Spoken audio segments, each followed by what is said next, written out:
28 பேர் நாங்கள், அதில் 5 லவ் பண்ணிகிட்டு இருக்கோம்.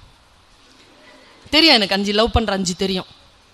நேராக போவேன், 3வது 4வது பெஞ்சில் உட்காரோம். அப்படி பார்ப்பேன், யார் ரொம்ப சோகமாக இருக்கிறாங்களோ அவங்க பக்கத்தில் இருக்கிற தள்ளு அப்படின்னோட தள்ளிடுவேன், பக்கத்தில் உட்காந்துருவேன். ரொம்ப ஸ்ட்ரெஸ்ஸாக இருக்கும் எனக்கு, பக்கத்தில் உட்காருவேன். ஒரே கேள்வி தாங்க, ஏய் என்னடி ஆச்சு, பேசுவா பாரு 15 மினிட்ஸ்.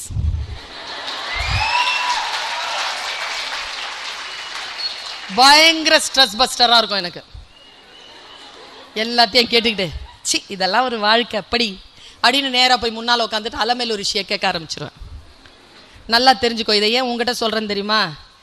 என் வலிகளை கேட்பதற்கு யாரிடத்தில் காதுகளும், என் கண்ணீரை சுமப்பதற்கு யாரிடத்தில் தோள்களும் இல்லை என்று இந்த வயதில் புரிந்து கொண்டால் வாழ்க்கையில் சில வெற்றிகளை தவிர்க்கவே முடியாது.